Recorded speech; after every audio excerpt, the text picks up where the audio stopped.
हरियाणा के गृह मंत्री अनिल विज ने शुक्रवार को चंडीगढ़ में मीडिया कर्मियों से बातचीत करते हुए कहा कि राजमार्गों पर भारी वाहनों के उल्लंघनों को चेक करने के लिए निरीक्षण अभियान को जारी रखा जाएगा और स्वयं प्रदेश के अन्य जिलों में जाकर राजमार्गों पर लैंड ड्राइविंग संबंध में निरीक्षण भी करेंगे। सड़क दुर्घटना के संबंध में पूछे गए सवाल के जवाब में उन्होंने कहा कि साल भर में हरियाणा में सड़क दुर्घटना में लगभग 5,000 लोगों की मृत्यु हो जाती है और लगभग 9,000 लोग जख्मी हो जाते हैं और ये सब यातायात के नियमों को पालन न करने से होता है। इसलिए इस निरीक्षण अभियान को सख्ती से चलाया जाएगा। उन्होंने कहा कि वह बहुत ही जल्द सभी अधिकारियों की बैठक लेने वाले हैं, जिसमें सभी पुलिस अधीक्षकों, पुलिस आयुक्तों, डीसीपी व उच्च अधिकारियों से बातचीत की जाएगी और सभी ट्रैफिक पुलिस के अधिकारियों व कर्मियों को निर्देश दिए जाएंगे कि वह सुनिश्चित करें कि भारी वाहनों जो कि लेन है उसी लेन में चले और भारी वाहन चले और वह वाहन दूसरी लेन में ना आए।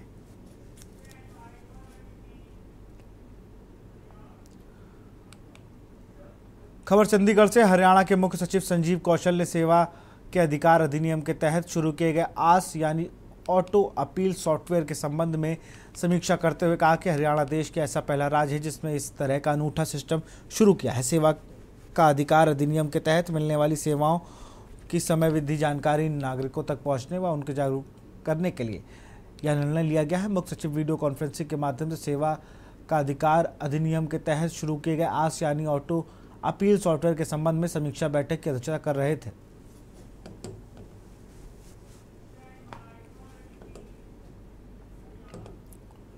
खबर चंडीगढ़ से है। वर्ष 1857 में हुए प्रथम स्वतंत्रता संग्राम में हरियाणा में हुए संघर्षों, लड़ाई व घटनाओं को हरियाणा के अंबाला में स्थापित किए जा रहे आज़ादी की पहली लड़ाई का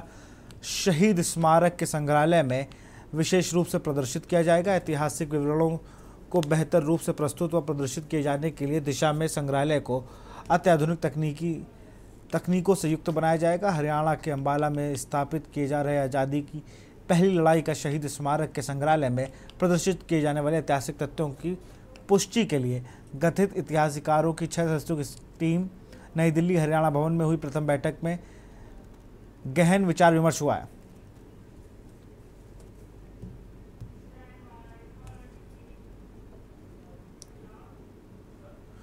खबर चंडीगढ़ से है। प्रधानमंत्री नरेंद्र मोदी के डिजिटल इंडिया प्लेटफॉर्म को आगे बढ़ाने की दिशा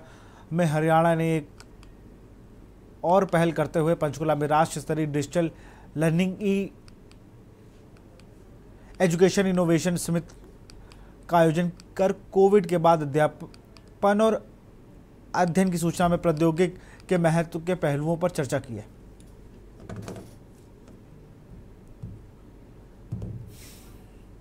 इसमें एक एक्सटॉर्शन गैंग के बारे में पता चला है जो कि लोन देने के नाम पर विक्टिम्स को उनसे ब्लैंक पेपर साइन करा के अपने पास रख लेते थे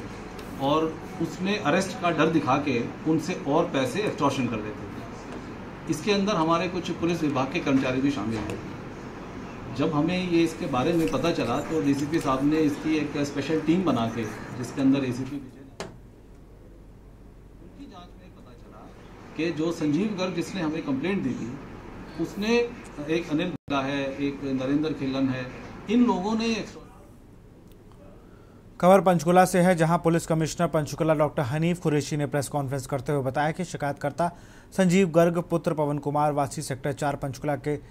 द्वारा अनिल भल्ला पुत्र चरणदास भल्ला वासी सेक्टर 2 पंचकुला, आकाश भल्ला पुत्र अनिल भल्ला वासी सेक्टर 2, नरेंद्र खिल्लन पुत्र शिवनाथ राय वासी सेक्टर 10 तथा एएसआई गुरमेत सिंह इंचार्ज पुलिस चौकी सेक्टर 2 पंचकुला के खिलाफ शिकायत दी गई थी कि जिस शिकायत पर आगामी जांच सहायक पुलिस आयुक्त विजय कुमार द्वारा की गई, जिसकी जांच से रिपोर्ट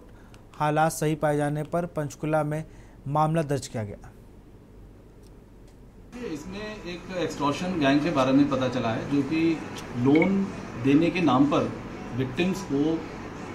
उनसे ब्लैंक पेपर साइन करा के अपने पास रख लेते थे और उसमें अरेस्ट का डर दिखा के उनसे और पैसे एक्सटॉर्शन कर लेते थे। इसके अंदर हमारे कुछ पुलिस विभाग के कर्मचारी भी शामिल हैं। जब हमें ये इसके बारे में पता चला तो डीसीपी साहब ने इसकी एक स्पेशल टीम बना के, जिसके अंदर एसीपी विजय नारा थे, उन्होंने जांच की। उनकी जांच में पता चला कि जो संजीव गर्ग जिसने हमें कंप्लेंट दी थी उसने, एक अनिल भल्ला है, एक नरेंद्र खिलन है, इन लोगों ने एक्सटॉर्शन रैकेट चलाया हुआ है और इसमें हमारी सेक्टर 2 पुलिस चौकी का जो इंचार्ज है ASI गुरमेज, वो भी इसके अंदर शामिल है। तो इसके बाद जो ACP साहब ने जांच की है उसमें ये आया है कि ये आरोप सही हैं और इसकी कल शाम को FIR दर्ज करके और इन तीनों अक्यूज को अरेस्ट किया गया है।